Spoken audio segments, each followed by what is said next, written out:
أعوذ بالله من الشيطان الرجيم أعوذ بالله السميع العليم من الشيطان الرجيم بسم الله الرحمن الرحيم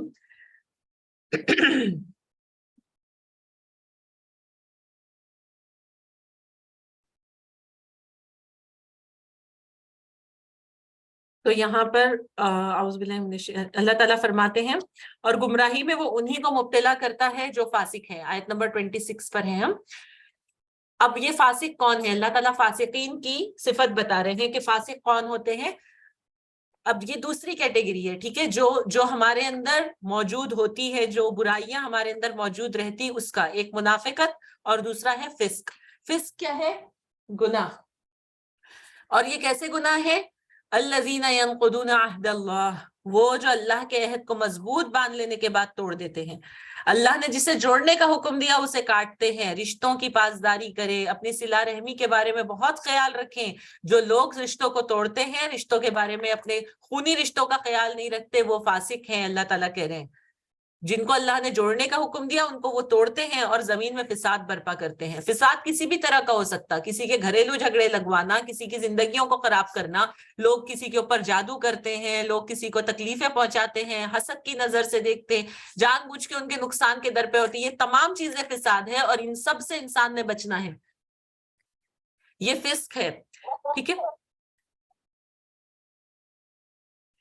اور پھر آگے اللہ تعالیٰ کہتے ہیں حقیقت میں یہی لوگ نقصان اٹھانے والے ہیں. تم اللہ کے ساتھ کفر کا رویہ کیسے اختیار کرتے ہو حالانکہ تم بے جان تھے. تم اپنی حقیقت تو دیکھو, تم تھے کیا؟ تمہارا کوئی وجود نہیں تھا, اس نے تم کو زندگی عطا کی, پھر وہی تمہاری جان سلب کرے گا, پھر وہی تمہیں دوبارہ زندگی عطا کرے گا, پھر اسی کی طرف تمہیں پلٹ کر جانا ہے. وہی تو ہے جس نے تمہارے لیے زمین کی ساری چیزیں پیدا کی, پھر اوپر کی طرف متوجہ ہوا اور 7 آسمان استوار کیے, یعنی 7 آسمان بنائے, اور وہ ہر چیز کا علم رکھنے والا ہے. اللہ ہر چیز کو جانتا ہے, ہر چیز کا عالم ہے. پھر اب ہے ہماری سب سے پہلی جو تخلیق, حضرت آدم علیہ السلام کی جو تخلیق ہوئی, اس کی طرف اشارہ کیا جا رہا. وہ سب سے پہلا واقعہ کہ اللہ تعالیٰ نے کس طرح انسان کو پیدا کیا. انسان بندر سے نہیں جنما, بندر کا ایولیوشن نہیں ہے. ہم باقاعدہ اللہ تعالیٰ کے ہاتھوں سے بنائے گئے انسان ہیں, اشرف المخلوقات ہے, اور ایک مقصد کے ساتھ زندگی دنیا کے اندر بھیجے گئے ہیں اور دنیا ہی کے لیے بنائے گئے, ٹھیک ہے. تو یہ واقعہ ہم سب کو پتا ہے, ہم اس کو پڑھتے چلیں گے.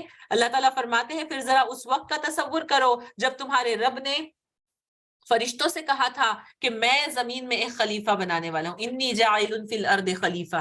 انہوں نے کہا کیا آپ زمین میں کسی ایسے کو مقرر کرنے والے ہیں جو اس کے انتظام کو بگاڑے گا اور خوریزیاں کرے گا. یعنی زمین کے اندر کوئی ایسا جو فساد پھیلائے گئے نہیں انسان کے بارے میں. یہ فرشتوں کا اعتراض نہیں تھا, یہ صرف ان کا کوشچن تھا جس کو انہوں نے اللہ تعالیٰ کے سامنے پیش کیا, اور اللہ تعالیٰ نے کوشچننگ کو ویلکم کیا, کیونکہ ان کے اگر کوئی ڈاؤٹ ہے تو ہم نے اس کو نکالنے کے لیے کوشچننگ کو ہمیشہ بچوں سے بھی مطلب کوئی سوال اگر کرے تو اس کے اوپر ناراض نہیں ہونا چاہیے کہ آپ سوال کیوں کر رہے ہیں. سوال کرنا یہ اپنے ڈاؤٹ کو نکالنے کے لیے ضروری ہے. ہو سکتا ہے اسی ڈاؤٹ کے ساتھ بہت ساری مس انڈرسٹینڈنگز ہو جائے, ہے نا. تو اللہ تعالیٰ نے کیا فرمایا, اچھا فرشتوں نے کیا کہا ساتھ ساتھ, اگر یہ حمد و صرف عبادت کے لیے ہے تو آپ کی حمد و ثنا کے ساتھ تسبیح اور آپ کے لیے تقدیس تو ہم کر ہی رہے ہیں. اللہ سبحانہ تعالیٰ نے فرمایا انی اعلم ما لا تعلمون, جو میں جانتا ہوں تم نہیں جانتے. اس کے بعد اللہ تعالیٰ نے آدم کو ساری چیزوں کے نام سکھائے, پھر انہیں فرشتوں کے سامنے پیش کیا اور فرمایا اگر تمہارا خیال صحیح ہے کہ کسی خلیفہ کے بنانے سے نظام بگڑ جائے گا زمین کا, تو ان چیزوں کے نام بتاؤ. یعنی میں تو اس کو علم کے ساتھ بھیج رہا ہوں, اس کے اندر صحیح اور غلط کی پہچان ہوگی. یہ فساد جو اگر ہوگا بھی تو اس کے اندر خرابیاں اگر آئے گی تو اس کو سدھارنے کی توفیق بھی میں اس کو دوں گا, اس کے اندر بھلائی میں نے اندر ڈال کے بھیج رہا ہوں. تو انہوں نے کیا کہا, تو ذرا ان چیزوں کے نام بتاؤ. انہوں نے عرض کیا فرشتوں نے سبحانک لا علم لنا الا ما علمتنا. یہ ہماری بھی کیفیت ہونی چاہیے کہ اللہ ہمارے پاس علم ہے لیکن بس اتنا جتنا تو نے ہم کو سکھایا, بے شک تو سب سے زیادہ جاننے والا حکمت والا ہے, ٹھیک ہے.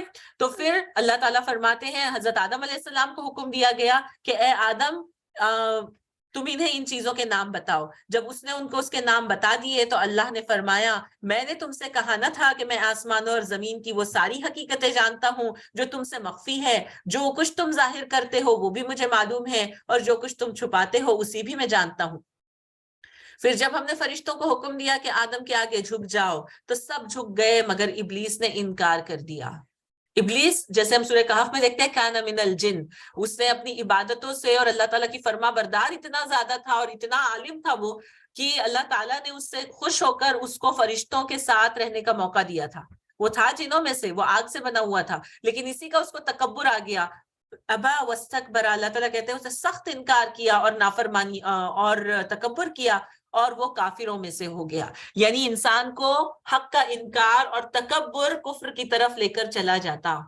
اللہ کی نافرمانی اور تکبر انسان کو کفر کی طرف لے کر جاتا ہے. کسی طرح کا تکبر ہمارے دلوں کے اندر نہیں ہونا چاہیے. ٹھیک ہے، کسی بھی طرح کا تکبر ہمارے اندر نہیں ہونا چاہیے.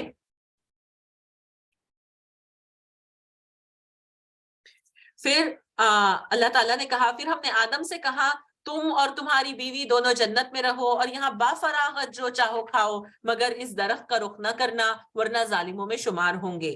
اب ایک آزمائش آدم علیہ السلام کی ہو رہی ہے. آخرکار شیطان نے ان دونوں کو اس درخت سے ترغیب دے کر ہمارے حکم کی پیروی سے ہٹا دیا اور انہیں اس حالت سے نکلوا کر چھوڑا جس میں وہ تھے.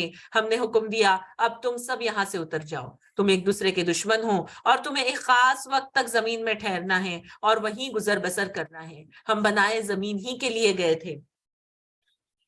نہیں بات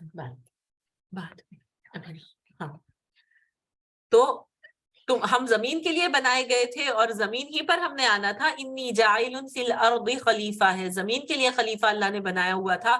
وہ تو جنت کا ایک مزہ اللہ تعالیٰ نے چکھا دیا کہ ٹھیک ہے تم رہو مستقرا ومتاعا الی حین، تمہارے لیے ایک وقت تک یہاں پر ٹھہرنا ہے، ایک وقت تک تم کو جائے قرار ہے. Ultimately you will return here, don't worry, جنت تم کو مل جائے گی، فکر مت کرو.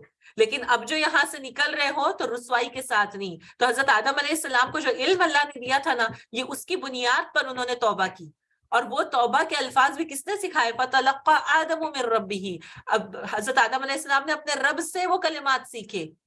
رب اگر غصے والا ہوتا یا پھر معاف نہ کرنے والا ہوتا تو کیا وہ الفاظ سکھاتا؟ وہ تو محبت کرتا ہے نا، وہ تو چاہتا تھا.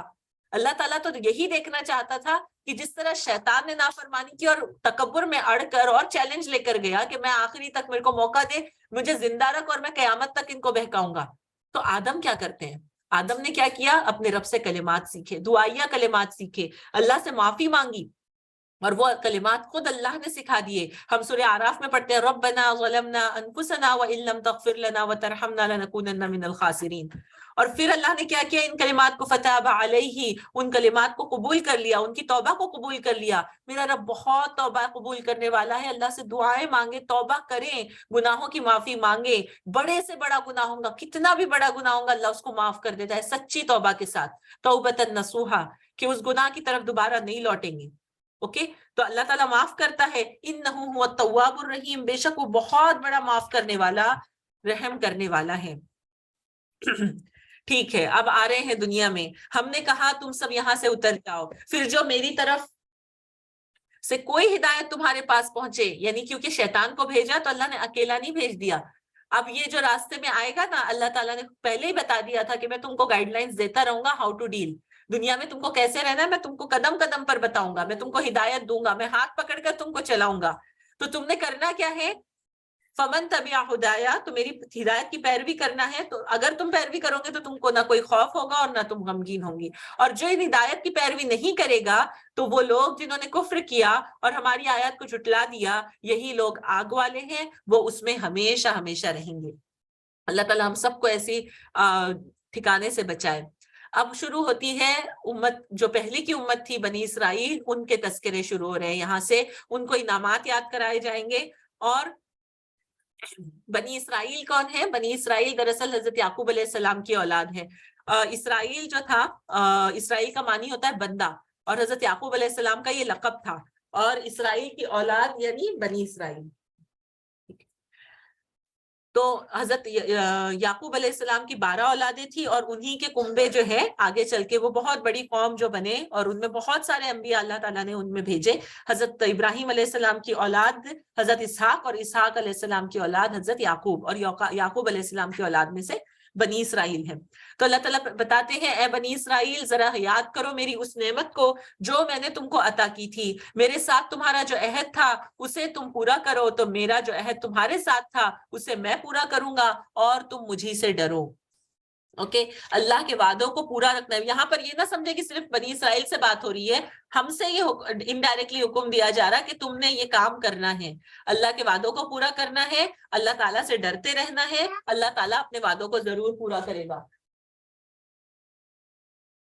اور میں نے جو کتاب بھیجی ہے اس پر ایمان لاؤ، یہ اس کتاب کی تائید میں ہے جو تمہارے پاس پہلے سے موجود تھی، یعنی محمد صلی اللہ علیہ وسلم کے ساتھ جو کتاب بھیجی ہے اس کو فالو کرو، یہ تمہاری کتاب کو کی تائید کرتی ہے، اس کو سپورٹ کرتی ہے، اور تم لہٰذا سب سے پہلے تم ہی اس کے انکار کرنے والے نہ بن جاؤ، تھوڑی قیمت پر میری آیات کو نہ بیچ ڈالو، دنیاوی فائدے کے لیے اس کا پیسہ لے کر، اس کو تعویذوں کی شکل میں بنا کر، اس کے نام پر لوگوں کو بیوقوف بنا کر اس کو اللہ کی آیات کو بیچو مت، یہ بہت بڑا گناہ ہے، بہت بڑا گناہ ہے۔ وَإِيَّايَ فَاتَّقُونِ، اور مجھی سے، میرے غضب سے بچو، مجھ سے ڈرو، مجھی سے بچو، باطل کا رنگ چڑھا کر حق کو مشتبہ نہ بناؤ، اور نہ جانتے بوجھتے حق کو چھپانے کی کوشش کرو، نماز قائم کرو، زکوٰۃ دو، اور جو لوگ میرے آگے جھک رہے ہیں ان کے ساتھ تم بھی جھک جاؤ۔ حق کو چھپانا بہت بڑا گناہ ہے، ٹھیک ہے، کوئی بھی نیکی کی بات ہم کو پتا ہو، ہم نے اس کو دوسروں تک پہنچانا ہمارے اوپر لازمی ہے، اوکے، ہم نیکی خود بھی کریں اور اس کو دوسروں تک پہنچائے۔ جو کوئی حق کو چھپائے گا یہ سوچ کر کہ نہیں اس سے صرف میں فائدہ اٹھاؤں دوسروں نے نہیں اٹھانا ہے، تو وہ گناہگار ہوگا، اس کو سزا ملے گی کیونکہ اس نے جان بوجھ کر حق کو چھپایا، ٹھیک ہے۔ تو جو باتیں ہم آج سن بھی رہے ہیں اس کو بھی ہم نے دوسروں تک شیئر کرنے کی کوشش کرنا ہے، دوسروں تک پہنچانا ہے، جو باتیں آپ کو سمجھ میں آئے اسے دوسروں تک صحیح طریقے سے پہنچانے کی ضرور کوشش کریں۔ اور پھر اللہ نے حکم دیا نماز قائم کرو، زکوٰۃ دو، اور جو لوگ میرے آگے جھک رہے ہیں ان کے ساتھ تم بھی جھک جاؤ۔ تم دوسروں کو تو نیکی کا راستہ اختیار کرنے کے لیے کہتے ہو مگر اپنے آپ کو بھول جاتے ہو۔ ہاں، جب یہ دوسروں کو بتائیں گے نا بات تو یہ یاد رکھنا ہے کہ عمل خود نے بھی کرنا ہے، صرف یہ نہیں کہ ہاں بھائی ہم نے بہت اچھا سنا، یہ لیکچر آپ سن لیجئے، آپ اس کے مطابق عمل کر لیجئے، لیکن ہم اپنے آپ کو نہیں بدلیں گے، ایسا نہیں ہونا چاہیے۔ ہم اپنے آپ کو بھی بدلنے کی کوشش کریں، حالانکہ تم قرآن پڑھتے ہو، کتاب پڑھتے ہو، اللہ تعالیٰ کہتے ہیں کہ حالانکہ تم کتاب کی تلاوت کرتے ہو، کیا تم عقل سے بالکل کام نہیں لیتے؟ صبر اور نماز سے مدد لو، بے شک نماز ایک سخت مشکل کام ہے، انہا لکبیرۃ، اللہ خود کہہ رہے ہیں کہ یہ مشکل کام ہے، لیکن کس کے لیے مشکل نہیں ہے؟ الا علی الخاشعین، خشوع کرنے والوں کے لیے یہ بالکل بھی مشکل نہیں ہے، فرما برداروں کے لیے بالکل مشکل نہیں ہے۔ کون ہوتے ہیں یہ فرما بردار؟ یہ خشوع کس کے اندر آتا ہے؟ یہ خاشعین ہوتے کون ہیں؟ الذین یظنون انہم ملاقو ربہم، وہ جو یقین رکھتے ہیں کہ ان کو اپنے رب سے ملنا ہے، وانہم الیہ راجعون، اور وہ یقین رکھتے ہیں کہ اسی کی طرف وہ لوٹائے جائیں گے۔ جب ان کو معلوم ہے کہ آج میرا رب میری فرما برداری کا جو ثبوت مجھ سے دن میں 5 مرتبہ مانگ رہا ہے، ایک دن میں نے اس کے پاس جانا ہے، وہ آج کا ہی دن ہو سکتا میری زندگی کا یہ آج کا آخری دن ہے، میں نماز کیسی پڑھ رہی ہوں، میں اپنی فرما برداری کا ثبوت کیسے دے رہی ہوں، تو اس کو سکون اطمینان سے وہ پڑھے، وہ خاشعین ہوتے ہیں جن کو یقین ہوتا ہے کہ ان کو اپنے رب سے ملنا ہے، اور یہ بھی میرے رب سے ملاقات ہے نماز۔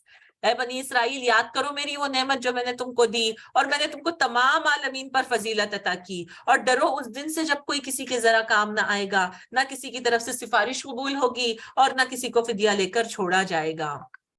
تو تیاری کس دن کی کرنی ہے؟ جب کوئی لین دین نہیں ہونے والا، نہ کسی کی طرف سے سفارش قبول ہوگی، نہ کوئی فدیہ لے کر چھوڑا جائے گا، اور نہ مجرموں کو کہیں سے مدد مل سکے گی۔ یاد کرو وہ وقت جب ہم نے تم کو فرعونیوں کی غلامی سے نجات بخشی۔ آپ سننے والے ہیں نا کہیں چھوڑ دو، لیو اٹ۔ انہوں نے تمہیں سخت عذاب میں مبتلا کر رکھا تھا، تمہارے لڑکوں کو ذبح کرتے اور تمہاری لڑکیوں کو زندہ رہنے دیتے تھے۔ فرعون نے بنی اسرائیل کو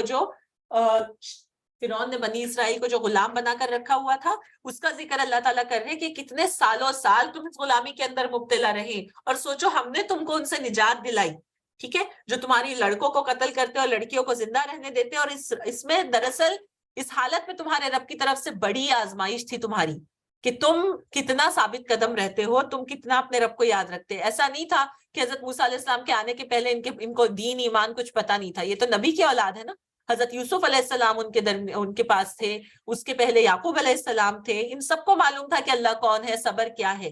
تو اللہ تعالیٰ وہی فرما رہے کہ تمہاری بڑی آزمائش تھی، یاد کرو وہ وقت جب ہم نے سمندر پھاڑ کر تمہارے لیے راستہ بنایا، پھر اس میں سے تمہیں بخیریت گزروا دیا، پھر وہی تمہاری آنکھوں کے سامنے فرعونیوں کو غرق کیا.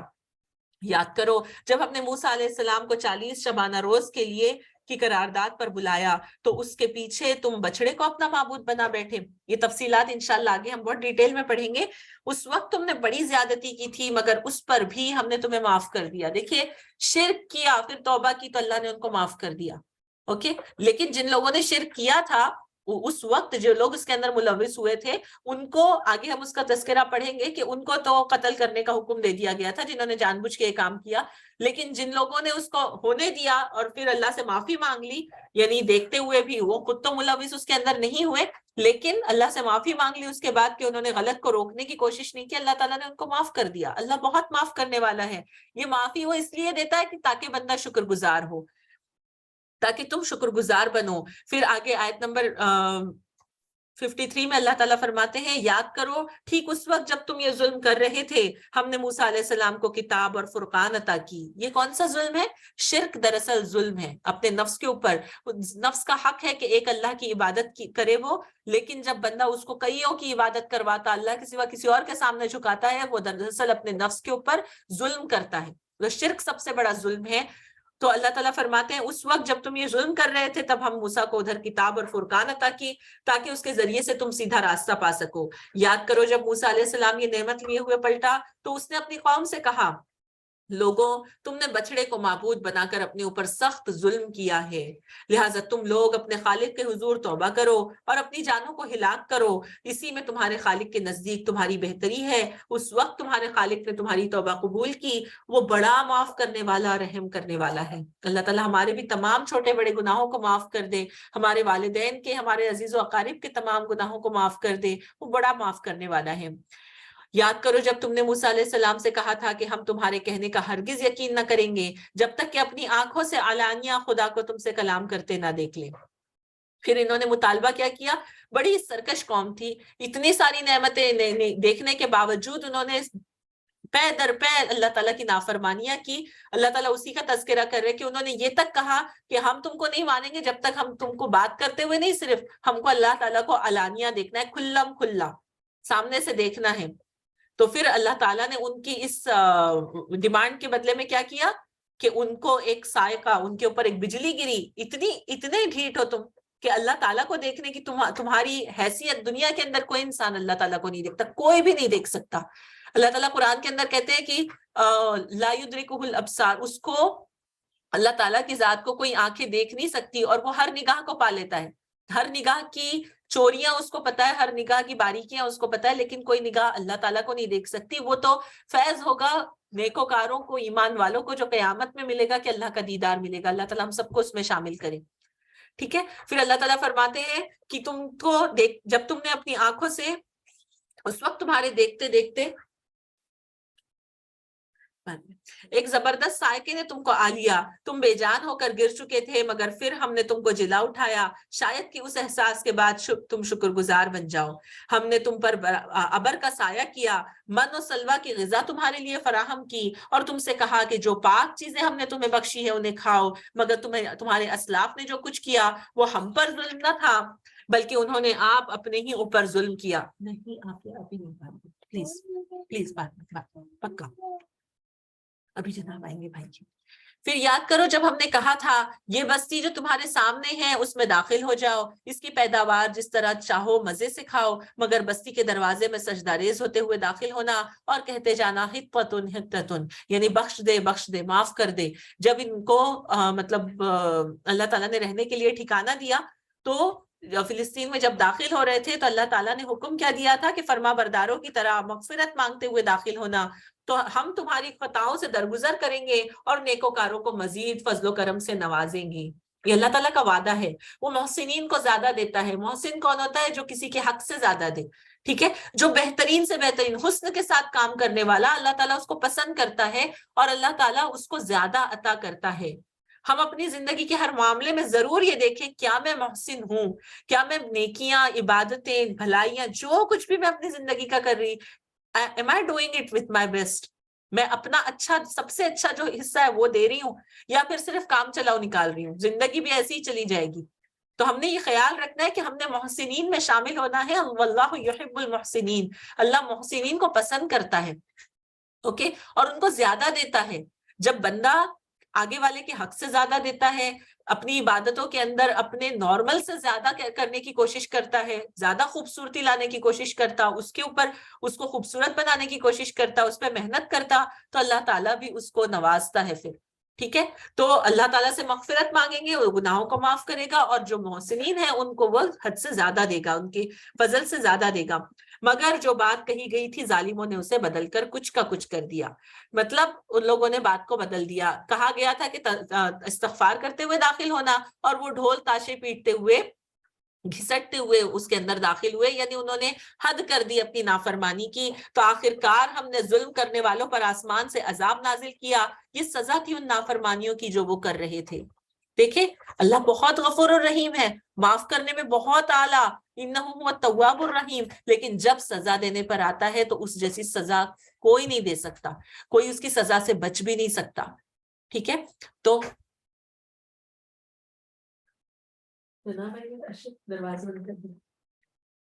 ہم نے اللہ تعالیٰ سے معافیا اسی لیے بھی مانگنا ہے کہ اللہ تعالیٰ اگر کوئی انجانے میں ایسی غلطی ہو گئی کہ جس سے تو ناراض ہے, اللہ تعالیٰ ہم سے ناراض نہ رہے, ہم کو معاف کر دے.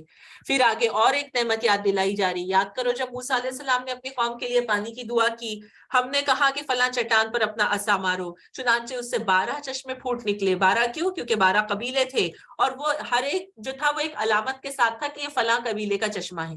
ٹھیک ہے, پانی پینے کی جگہ ہے, تو ہر قبیلے نے جان لیا کہ کون سی جگہ اس کے پانی لینے کی ہے. اس وقت یہ ہدایت کر دی گئی تھی کہ اللہ کا دیا ہوا رزق کھاؤ پیو اور زمین میں فساد نہ پھیلاؤ. یاد کرو جب تم نے کہا تھا, اچھا یہاں پر 2 مرتبہ کھانے پینے کی بات ہوئی, تو اس سے پہلے بھی کہا کہ حلالا طیبا, مطلب طیب پاکیزہ, من و سلوہ کے وقت میں بھی اللہ تعالیٰ نے کہا, یہاں پر بھی کہا جا رہا اپنے کھانے پینے کے معاملات میں بھی ہم نے بہت احتیاط کرنا چاہیے. خاص طور پر بچوں کو بھی تعلیم اس بات کی دیں, بیٹا آپ کھا سکتے ہیں آپ جو چاہیں, آپ نے دیکھنا کیا ہے وہ حلال ہو اور پاکیزہ ہو, حلال ہو اور پاکیزہ ہو. ادروائز اس کے علاوہ حرام اگر ہمارے اندر جائے گا وہ چیز ہمارے ایمان کو خراب کرتی ہے. وہ نہ صرف جسم کو خراب کرتی بلکہ ایمان کو بھی خراب کرتی, اس کا خیال رکھیں. ٹھیک ہے, ہم وہی ہوتے ہیں جو ہم کھاتے پیتے ہیں. ہم جنک کھائیں گے جس کا نام ہی کچرا ہے, تو ہم کیا بنیں گے؟ کچرا ہی بنیں گے نا. پھر ہمارا ایمان بھی کیا بنے گا؟ کچرا ہی بنے گا. ایمان رہے گا کہاں؟ اس دل کے اندر ایمان رہ نہیں پائے گا پھر. اسی لیے فاسٹ فوڈ ہے, جنک فوڈ ہے, یہ چیزیں جہاں پر خوب اس کا احتیاط کیا کریں, ای کوڈ دیکھا کریں, حلال اور حرام کی تمیز رکھیں. یہ نہیں کہ جو سامنے آ رہا ہے وہ کھا لیتا ہے. مومن اس بات میں بہت احتیاط کرتا, کیونکہ یہ اللہ کا حکم ہے کہ میں نے حلال اور پاکیزہ کھانا ہے, اور جو کچھ کھائیں اس کے اوپر اللہ کا شکر ادا کرے, اور اس کے عوض اللہ کی عبادت میں اپنی طاقت کو لگائیں, نہ کہ اس میں زمین میں فساد پھیلانے والے بنے. ٹھیک ہے, یاد کرو اللہ تعالیٰ آگے فرماتے ہیں آیت نمبر 61 میں, یاد کرو جب تم نے کہا تھا کہ اے موسیٰ, یاد کرو جب تم نے کہا تھا کہ اے موسیٰ ہم ایک ہی طرح کے کھانے پر صبر نہیں کر سکتے, اپنے رب سے دعا کرو کہ ہمارے لیے زمین کی پیداوار, ساگ, ترکاری, کھیرا, ککڑی, گیہوں, لہسن, پیاز, دال وغیرہ پیدا کرے. تو موسیٰ علیہ السلام نے کہا, دیکھیے جنت کی نعمت ان کو آیتا مل رہا ہے, مطلب ریڈی میڈ مل رہا ہے, کہ من آسمان سے جو ہے, آسمان سے ایک اوس کی طرح پڑتا تھا, اور وہ وائٹ, مطلب اس کو وہ جمع کر لیتے, اور وہ لذیذ چیز ہوتی تھی, جنت کا کھانا تھا, کھانے کے لیے ان کو مل رہا ہے. اور سلوا ایک پرندہ تھا کہ جو بہت بڑی تعداد میں آسانی سے ان کی پکڑ میں آ جاتا اور وہ ان کو کھانے کے لیے ملتا. تو ان لوگوں نے کیا کہا, نہیں نہیں ہم یہ کھا کھا کر بور ہو گئے, اب ہم کو زمین کی پیداوار چاہیے. ہم آیتا کھا کر بور ہو گئے, اب ہم کو محنت کرنا ہے. I want to do something. یہ انسان کی خصلت ہے, اوکے, یہ فطرت ہے کہ انسان نا اچھی سے اچھی چیز بھی ملے تو اس کے اوپر اوب جاتا. دنیا کے اندر یہ ہوتا ہے, لیکن جنت میں بے شک یہ نہیں ہوگا. تو حضرت موسیٰ علیہ السلام نے ان سے کیا پوچھا, قال اتستبدلون الذی هو ادنی بالذی هو خیر, کیا تم ایک بہتر چیز کے بجائے ادنا چیز لینا چاہتے ہو؟ یعنی تم کو جنت کا کھانا مل رہا ہے, تم زمین کی پیداوار اپنے ہاتھوں سے محنت کر کے کھانا چاہتے. ٹھیک ہے, اوکے, اچھا کسی شہری آبادی میں جا رہے ہو, جو کچھ تم مانگتے ہو وہاں تمہیں مل جائے گا. آخرکار اب کیا ہوا, اب جب زمین سے خود کو بونا ہے، خود کو اگانا ہے، خود کو کاٹنا ہے، تو ساری نیچرل جتنے بھی اس کی چیلنجز ہے وہ تو ملیں گے نا. تو اللہ تعالیٰ نے پھر کیا کیا؟ وَضُرِبَتْ عَلَيْهِمُ الذِّلَّةُ وَالْمَسْكَنَةُ. اللہ کی نعمتوں کی نافرمانی کرنے والوں کے لیے کیا ہوتا ہے؟ جب وہ نعمتوں کی قدردانی ہی نہیں کرتے، خاص طور پر کھانے پینے کے معاملے میں بھی اس میں خوب احتیاط ہم نے رکھنا چاہیے. اللہ کی نعمتوں کی قدر کرے، اس کے کھانے کو، اس کے رزق کو اپریشیٹ کرے، جو کچھ بھی کھا رہے اس کے بارے میں غور و فکر کرے، سوچے، اللہ کا شکر ادا کیا کرے. ادروائز اللہ کیا کرتا ہے؟ اللہ تعالیٰ ناراض جب ہوتا ہے تو ان کے اوپر، جیسے بنی اسرائیل کے ساتھ ہوا، ان کے اوپر ذلت اور خواری اور پستی اور بدحالی مسلط کر دی گئی. ان کے اوپر کیا ہوا؟ ذلت، ذلیل ہوئے، مسکین بن گیا، مسکنت ہو گئی، غریبی آ گئی ان کے اوپر. اور پھر اس سے بڑی برائی کیا، اس سے بڑا ان کا نقصان کیا؟ وَبَاءُوا بِغَضَبٍ مِّنَ اللَّهِ، اور اللہ کے غضب کے ساتھ وہ لوٹے. اللہ تعالیٰ ہم سب کو اس کے غضب سے بچائے، ہم کو نافرمانیوں سے بچائے، ناشکریوں سے بچائے. ہم اپنے آپ کو اس بات کا پابند بنائیں، اپنی اولاد کو، اپنے گھر والوں کو اس بات کا پابند بنائیں. اللہ کے رزق میں عیب چینی نہیں کرنا، کمیاں نہیں نکالنا، برائیاں نہیں نکالنا، اس کے نام نہیں رکھنا. ٹھیک ہے؟ جو رزق اللہ تعالیٰ سامنے دے رہا ہے ہمارے، اللہ کا شکر ادا کر کے کھاؤ. ہر نعمت پہ اللہ کا شکر ادا کرو. جو کچھ بھی مل رہا ہے اس میں کمی بیشی کرنے والے اللہ تعالیٰ کو پسند نہیں ہے. کیونکہ جب اگر اللہ تعالیٰ کسی سے رزق چھین لیتا تو پھر کیا ہے؟ ان کو وہ عطا نہیں کرتا. اللہ تعالیٰ ہم سب کو ایسی محرومی سے، فقر و فاقے سے، مسکینی سے، ذلت سے بچائے. آمین. پھر اللہ تعالیٰ آگے فرماتے ہیں، یہ کیوں کیا ان کے ساتھ اللہ تعالیٰ نے؟ ذالک بانہم کانوا یکفرون بآیات اللہ، یہ اس لیے کا نتیجہ تھا کہ وہ اللہ کی آیات سے کفر کرتے تھے اور پیغمبروں کو ناحق قتل کرنے لگے. یہ نتیجہ تھا ان کی نافرمانیوں کا اور اس بات کا کہ وہ حدود شرع سے نکل جاتے تھے، وہ حدوں کو پھلانگنے والے بن گئے تھے. تو جو حدوں کو پھلانگتا ہے اللہ تعالیٰ پھر ان سے ناراض ہو جاتا. اللہ تعالیٰ کی جو حدود ہے ان کا پاس رکھنا ہم سب کے لیے لازمی ہے. پھر آگے اللہ تعالیٰ فرماتے ہیں، ایک منٹ،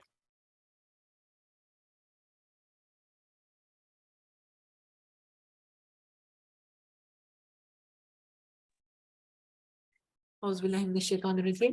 یقین جانو کہ نبی عربی کو ماننے والے ہو یا یہودی، عیسائی ہو یا صابئی، جو بھی اللہ اور روز آخر پر ایمان لائے گا. یہ اب اللہ تعالیٰ مطلب روٹ بتا رہے ہیں کہ کیا، کس کو اللہ تعالیٰ کی طرف سے انعامات ملیں گے، یعنی کون اللہ، کس سے اللہ تعالیٰ راضی ہوتا ہے، کون آخرت اپنی بنا لے گا.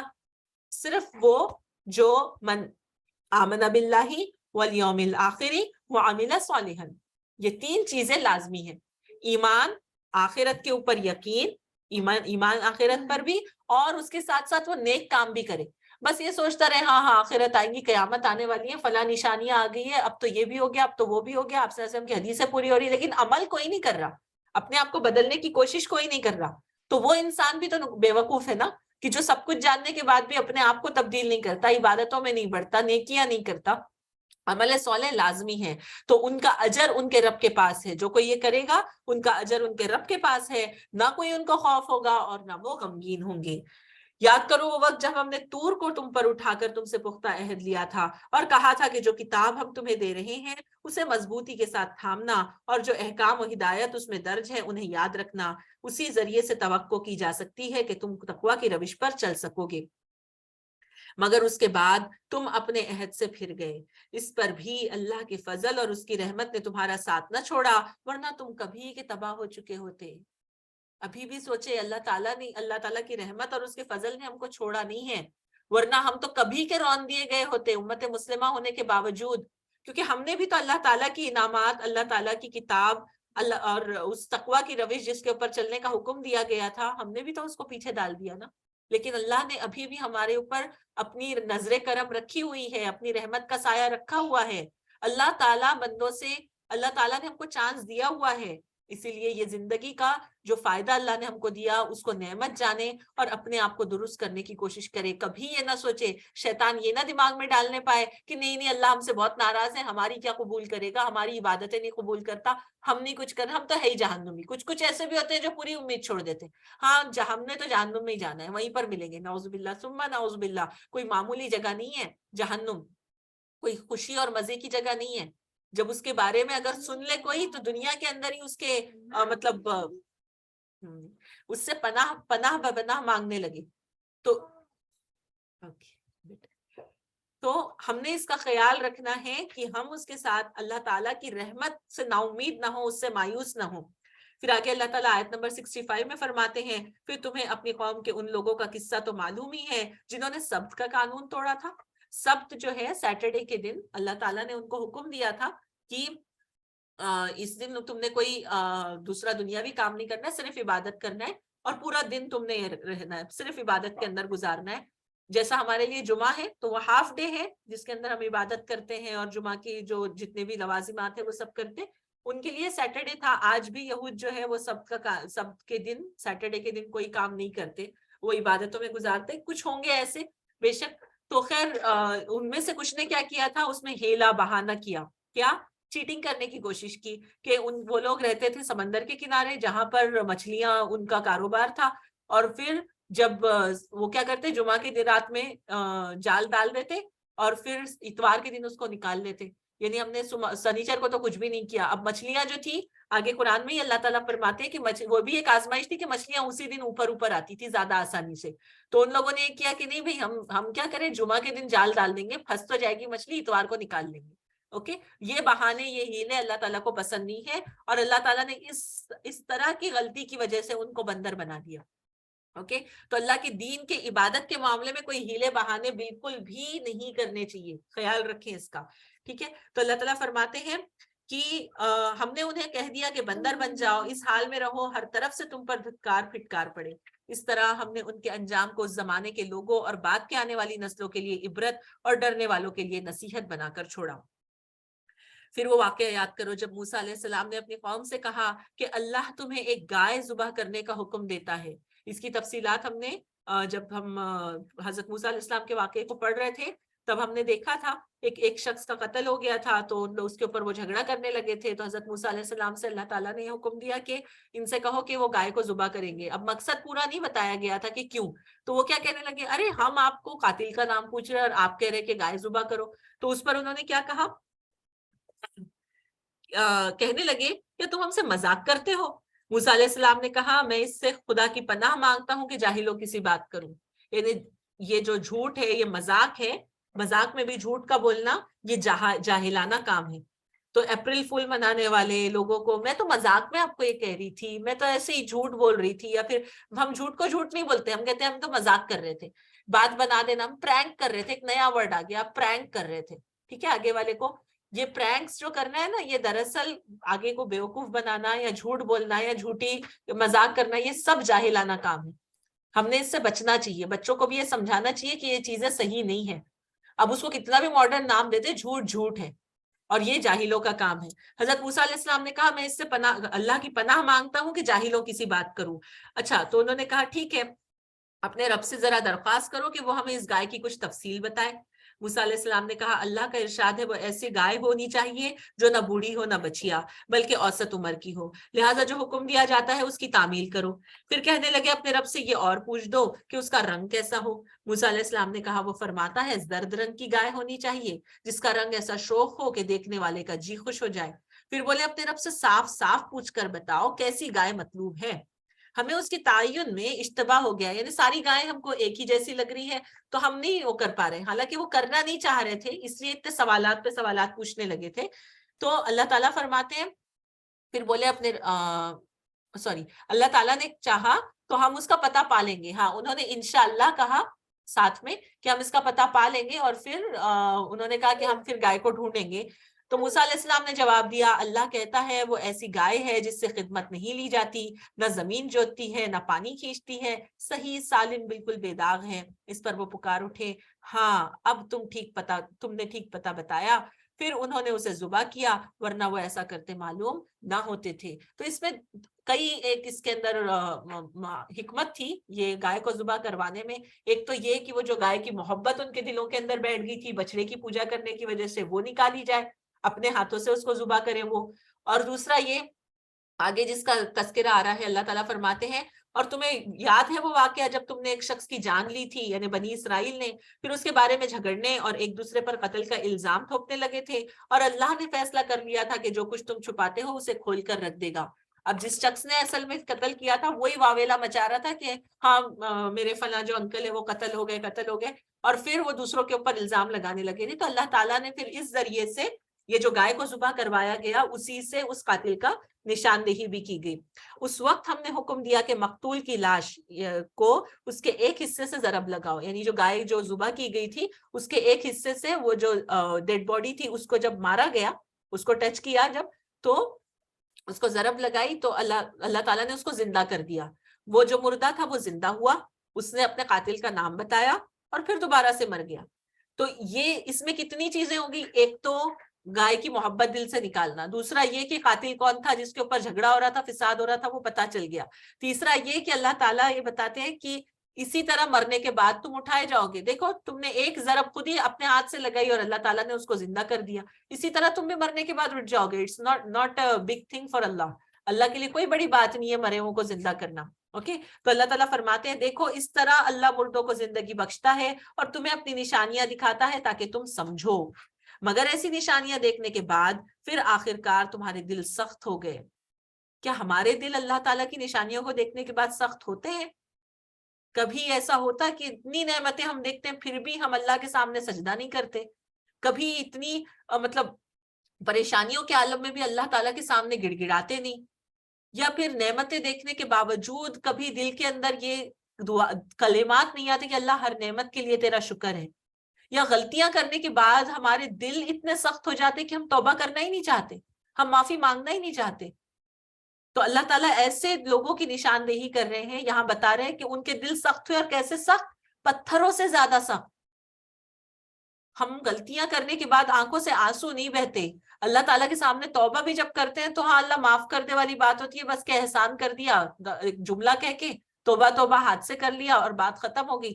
نہ گڑ گڑاتے ہیں نہ روتے ہیں. اللہ تعالیٰ پتھروں کی مثال دے رہے ہیں، دیکھیں یہاں پہ، مگر ایسی نشانیاں دیکھنے کے بعد آخرکار تمہارے دل سخت ہو گئے، پتھروں کی طرح سخت، بلکہ سختی میں کچھ ان سے بھی بڑھے ہوئے، کیونکہ پتھروں میں سے تو کوئی ایسا ہوتا ہے جس میں سے چشمے پھوٹ بہتے ہیں، کوئی پھٹتا ہے اور اس میں سے پانی نکل آتا ہے، کوئی خدا کے خوف سے لرز کر گر پڑتا ہے. اللہ تمہارے کرتوتوں سے بے خبر نہیں ہے. 3 طرح کے پتھر بتائے ہیں اللہ تعالیٰ نے، اور تینوں کے اندر بھی کیا ہے؟ خشیت ہے. اللہ کی خشیت سے کوئی گر جا رہا. تو یہ دلوں کی مثال ہے. ہم دیکھیں اپنے دلوں کی نرمی کہاں گئی؟ کیا یہ پتھروں سے زیادہ سخت تو نہیں ہو گئے؟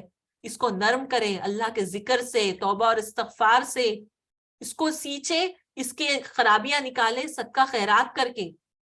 صدقہ خیرات جو ہے نا وہ دلوں کو، جیسے ہم زمین کے اندر بیج ڈالنے سے پہلے اس کی خرابیاں نکالتے ہیں، برے جو جھاڑ ہوتے ہیں خراب وہ نکالتے ہیں، اسی طرح صدقہ خیرات جو ہے وہ ہمارے دلوں کو صاف کرتا ہے. سچے دل سے صدقہ کرنا. اور پھر آپ صلی اللہ علیہ وسلم نے جو یہ بتائی دل کو نرم کرنے والی 2 چیزیں جو حدیث سے ہم کو ملتی ہے، موت کو کثرت سے یاد کرنا اور یتیم کے سر پر ہاتھ رکھنا، یہ بھی چیزیں دلوں کو نرم کرنے والی ہیں. ہم تو کیا کہتے ہیں، موت کا نام آیا، ارے ارے بری باتیں مت کرو، ایسی چیز، ارے مریں گے تو اللہ سے ملیں گے، یہ بھی سوچیے، یہ تو اچھی بات ہے. موت کی تمنا کرنے کی بات نہیں ہو رہی ہے، لیکن موت کا تذکرہ تو کرے کہ ہم نے مرنا ہے، مرنے کے بعد کیا کیا ہونا ہے. شاید کہ ہمارے اعمال اس کے ذریعے سے سدھر جائے، ہمارے دل نرم ہو جائے، ہم گناہوں سے معافی مانگ لیں. ذرا اپنی زندگی کے اوپر نظر تو ڈالے، کتنی جگہ ہے جہاں پہ ہم نے معافیاں مانگنا ہے. تو اللہ تعالیٰ فرماتے ہیں کہ ہمارے دلوں کے بارے میں یہ اس طرح، مطلب بنی اسرائیل سے کہا کہ تمہارے دل پتھروں سے زیادہ سخت ہو گئے، ہم اپنے دلوں کی ضرور جانچ کریں. اب مسلمانوں سے خطاب کیا جا رہا، اللہ تعالیٰ صحابہ سے یعنی پوچھ رہے ہیں، اے مسلمانوں اب کیا ان لوگوں سے تم یہ توقع رکھتے ہو کہ یہ تمہاری دعوت پر ایمان لائیں گے، جب ان کے پاس خود ان کے نبی تھے جو ان کے لیے ان کے سامنے ان کے بیچ میں آئے، تب انہوں نے بات نہیں مانی. اب تو یہ ایسے ہیں کہ ہم تو کتاب والے ہو گئے، اب تو ان کو ایک اور گھمنڈ آ گیا، تو یہ تم کو مانیں گے، تمہاری بات مانیں گے؟ یہ بڑے نافرمان قوم ہے. حالانکہ ان سے پہلے ایک گروہ کا شیوا یہ رہا کہ اللہ کا کلام سنا اور پھر خوب سمجھ بوجھ کر، جان بوجھ کر اس میں تحریف کی، دانستہ اس کے اندر تحریف کر دی، چینجز کر دیے. محمد صلی اللہ علیہ وسلم پر ایمان لانے والوں سے ملتے ہیں تو کہتے ہیں کہ ہم بھی انہیں ایمانتے ہیں، اور جب آپس میں ایک دوسرے سے اکیلے میں بات چیت ہوتی ہے تو کہتے ہیں بے وقوف ہو گئے ہو. یہود اس طرح سے یعنی مسلمانوں کو یہ کرتے تھے، ڈبل مائنڈ کر دیتے تھے کہ ان کے سامنے جاتے تو ہاں ہاں اچھے نیک بن کے میٹھی باتیں کرتے، لیکن اکیلے میں جب رہتے تو کیا کہتے تھے، ان لوگوں کو وہ باتیں بتاتے ہو جو تم پر اللہ نے کھولی ہے تاکہ تمہارے رب کے پاس تمہارے مقابلے میں انہیں حجت پیش کریں. یعنی اگر تم یہ باتیں بتا دو گے تو یہ تو قیامت کے دن تمہارے خلاف کھڑے ہو جائیں گے اور اللہ تعالیٰ سے بولیں گے اللہ تعالیٰ یہ ساری باتیں ان کو پتا تھی پھر بھی انہوں نے نہیں مانا، کیونکہ ان کی کتابوں میں موجود تھا کہ محمد صلی اللہ علیہ وسلم آئیں گے، اللہ کے ایک رسول آئیں گے، وہ کتاب لائیں گے، تمام چیزیں ان کے پیغمبروں نے بتائی تھی. اوکے، حضرت عیسیٰ علیہ السلام نے احمد نام کے ساتھ کہا تھا کہ میرے بعد ایک رسول آئے گا جس کا نام احمد ہوگا، تو یہ کتابوں میں موجود تھا ان کے، لیکن وہ اس کو قبول نہیں کرنا چاہتے تھے. اب بے وقوفی اتنی ہے کہ وہ یہ سمجھتے ہیں کہ اللہ تعالیٰ ان کی کانا پھوسی اور یہ دلوں کی چوریاں نہیں جانتا، تو بس انہوں نے ظاہر نہیں کیا یعنی اللہ نہیں پکڑے گا، انہوں نے زبان سے نہیں بولا تو دلوں میں جو حق بات معلوم ہے کیا اس کے اوپر اللہ پکڑ نہیں کرے گا، یہ ان کو سمجھ نہیں آئی. خیر تو آگے کہتے ہیں اور کیا یہ جانتے نہیں، اللہ تعالیٰ فرماتے ہیں اور کیا یہ جانتے نہیں ہے کہ جو کچھ یہ چھپاتے ہیں اور جو کچھ یہ ظاہر کرتے ہیں اللہ کو سب باتوں کی خبر ہے. ان میں ایک دوسرا گروہ امیوں کا ہے، امی یعنی جن کے پاس کتاب کا کوئی علم نہیں، جو کتاب کا تو علم رکھتے نہیں، بس اپنی بے بنیاد امیدوں اور آرزوؤں کو لیے بیٹھے ہیں. اللہ تعالیٰ ہم سب کو ایسے گروہ ہونے سے بچائے جو کتاب ہاتھ میں تو ہے لیکن اس کو کبھی پڑھا نہیں، اس سے کبھی فیض حاصل نہیں کیا، اس کے اوپر غور نہیں کیا، امیدیں بڑی ہے ہم کو کہ ہم تو جنت میں جانے والے ہیں، ہماری تو سفارش ہو جانے والی ہے، وہ فلاں کے ذریعے ہماری سفارش ہو کر ہی رہے گی. یہ امیدیں، یہ جھوٹی امیدیں، اللہ تعالیٰ کیا فرما رہے ہیں، تِلْكَ أَمَانِيُّهُمْ. اوکے، یہ ان کی جھوٹی امیدیں جو ہے وَمِنْهُمْ أُمِّيُّونَ لَا يَعْلَمُونَ الْكِتَابَ إِلَّا أَمَانِي وَإِنْهُمْ إِلَّا يَظُنُّونَ، اور اس کے اوپر بے بنیاد ان کی امیدیں ہیں اور وہ صرف وہم و گمان کر رہے ہیں، ان کا گمان ہے، ان کا صرف سوچ ہے. بس ہلاکت اور تباہی ہے ان لوگوں کے لیے جو اپنے ہاتھوں سے شرع کا نوشتہ لکھتے ہیں، یعنی کتاب لکھتے ہیں اپنے ہاتھوں سے، پھر لوگوں سے کہتے ہیں کہ یہ اللہ کے پاس سے آیا ہوا ہے. ایسے کام کون کرتے؟ وہ لوگ جو تعویذیں دیتے ہیں نا، وہ کہتے ہیں ہاں اس کے اندر کچھ تو لکھا ہوا ہے، آیت نعوذ باللہ کچھ بھی الٹی سیدھی ایسے عربی میں کچھ الفاظ لکھ دیں گے یا یہ، حالانکہ بولتے کیا ہے کہ ہم قرآن سے وہ کر رہے ہیں، عمل کر رہے ہیں، یا پھر قرآن سے. شکیلہ باجی اسکرین دیکھیے آپ کا پلیز. اوکے، آپ کا ویڈیو آن ہو گیا ہے، بند کر لیجیے. اعوذ باللہ من الشیطان الرجیم. Okay I can do that. ہاں ٹھیک ہے. اعوذ باللہ من الشیطان الرجیم. تو ایسے لوگ جو اپنے ہاتھوں سے قرآن کی کچھ مطلب کچھ کتاب کی باتیں لکھ کر کہتے ہیں کہ یہ اللہ کی طرف سے ہے، تو اللہ تعالیٰ کیا کہہ رہے ہیں، فَوَيْلٌ لِّلَّذِينَ، تو ایسے لوگوں کے لیے ہلاکت ہے، تباہی ہے، بربادی ہے جو اپنے ہاتھوں سے کتاب کو لکھ کر کہتے ہیں کہ یہ اللہ کی طرف سے ہے تاکہ اس کے بدلے میں تھوڑا سا فائدہ حاصل کر لیں. آپ صلی اللہ علیہ وسلم نے فرمایا جو تعویذ کا لینا، تعویذ کا پہننا، کسی بھی طرح سے کوئی چیز گلے میں اس طرح لٹکانا، ہاتھوں پہ باندھنا، بچوں کو کہتے ہیں کہ ہاتھ میں پیر میں یہ ڈال دیں گے، کچھ تو من کے ڈال دیں گے تو اس سے حفاظت ہو جائے گی، نہیں ہوتی یہ چیزیں، حفاظت نہیں ہے. اللہ کے رسول نے جو طریقے بتائے ان کو فالو کریں، یہ کفر ہے، یہ نافرمانی ہے. اوکے، تو اللہ تعالیٰ کی اور اللہ کے رسول کی نافرمانی ہے اگر اس کو کوئی کرے.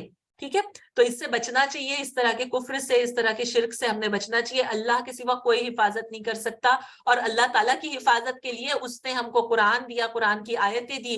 قل پڑھیں، آیت الکرسی پڑھیں، خود پڑھیں. اس کو باندھ کر لگانے سے کچھ کام نہیں ہونے والا. اوکے، جیسے کوئی ڈاکٹر آپ کو پرسکرپشن دے اور آپ اس کو باندھ کر تعویذ بنا کر گلے میں رکھ لیں تو آپ اچھے ہو جائیں گے؟ نہیں ہو سکتے نا. وہ دوائی لینا پڑے گا، کھانا پڑے گا، اس کو اپنے حلق سے اتارنا پڑے گا، جسم میں ڈالنا پڑے گا، تب کہیں وہ فائدہ دے گی. رائٹ؟ تو اسی طریقے سے کسی بھی انسان کے کچھ کہہ دینے سے کہ اللہ کی کتاب کا کوئی یہ ہے اور اس کا حصہ ہم نے یہ کر دیا، ادھر ادھر کی آیتیں جوڑ کر کچھ کر دے، اللہ تعالیٰ بچائے ایسے علم سے، ایسے کفر سے، ایسے لوگوں کے پاس جانے سے. تو اللہ تعالیٰ فرما رہے ہیں کہ ان کے لیے بہت بڑی سزا ہے، ان کے ہاتھوں کا. بیٹا آواز مت کریے آپ اپنی.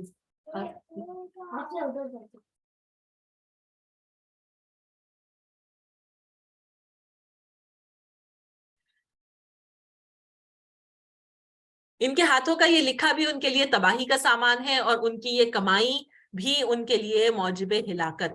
وہ کہتے ہیں دوزخ کی آگ ہمیں ہرگز چھونے والی نہیں الا یہ کہ چند روز کی سزا مل جائے تو مل جائے. ان سے پوچھو کیا تم نے اللہ سے کوئی وعدہ لیا ہے جس کی خلاف ورزی وہ نہیں کر سکتا؟ یا بات یہ ہے کہ تم اللہ کے ذمہ ڈال کر ایسی باتیں کہہ دیتے ہو جن کے بارے میں تمہیں علم نہیں ہے کہ اس نے ان کا ذمہ لیا ہے.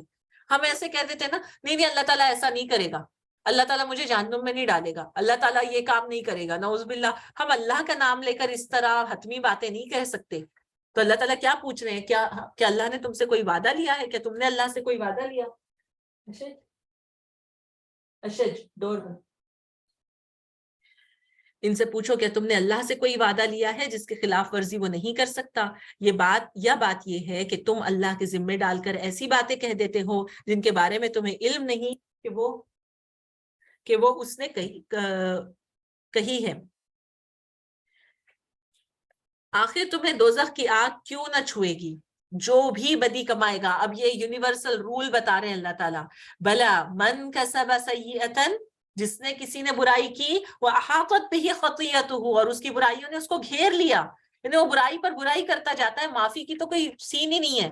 اوکے، معافیاں نہیں مانگتا کبھی. تو ایسے لوگ کہ فاولئک اصحاب النار، تو یہی لوگ آگ والے ہیں، ہم فیہا خالدون، وہ اس میں ہمیشہ ہمیشہ رہیں گے. یاد کرو اسرائیل علیہ السلام کی اولاد سے ہم نے پختہ عہد لیا تھا. اسرائیل کون ہے؟ حضرت یعقوب علیہ السلام. اوکے، ان کا ہی لقب اسرائیل ہے. تو ان کی اولاد سے یعنی بنی اسرائیل سے ہم نے پختہ عہد لیا تھا کہ اللہ کے سوا کسی کی عبادت نہ کرنا. اور یہ وعدہ ہم سے بھی ہے، یہ حکم ہم کو بھی ہے. ٹھیک ہے، ہم نے بھی یہ بات کے اوپر ہم ایمان لائے، یعنی ہم نے یہ بات کو فالو کرنا ہے کہ اللہ کے سوا کسی کی عبادت نہیں کرنا. ماں باپ کے ساتھ، رشتہ داروں کے ساتھ، یتیموں اور مسکینوں کے ساتھ نیک سلوک کرنا. دیکھیں ہم اپنے آپ کو، کیا ہم یہ کام کرتے ہیں؟ ماں باپ کے ساتھ ہمارا رویہ کیسا ہے؟ خونی رشتوں کے ساتھ ہمارا رویہ کیسا ہے؟ یتیموں اور مسکینوں کے ساتھ ہمارا رویہ کیسا ہے؟ اور جب عام لوگوں کی بات ہو، ان سے کیا؟ لوگوں سے بھلی بات کہنا. جب لوگوں سے بات کرے تو وقولوا للناس حسنا، جب بات کرے تو اچھی بات کریں. یہ بات یاد رکھیں کہ وہ بڑا بدبخت انسان ہے جس کے برے رویے یا بری زبان کی وجہ سے لوگ اس سے ملنا جلنا، اس سے بات کرنا چھوڑ دیں. یہ آپ صلی اللہ علیہ وسلم کی حدیث سے ہم کو پتا چلتا ہے. ایسے لوگوں میں ہم کو شامل نہیں ہونا ہے کہ جن سے لوگ اس وجہ سے بات نہیں کرتے، ارے ان سے بات کرو نا تو بس یہ تو ادھر ادھر کی، یا پھر بہت لمبی لمبی باتیں یہ کریں گے کہ جس میں بہت ٹارچر رہے گا. ایک طرح کا ٹارچر یعنی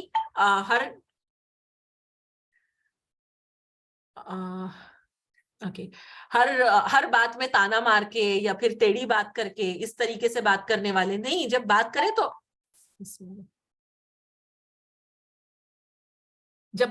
تو اچھی بات کرے، سیدھی بات کرے. وَقُولُوا قَوْلًا سَدِيدًا، اللہ تعالیٰ نے یہ بھی حکم دیا سیدھی سچی بات کرو.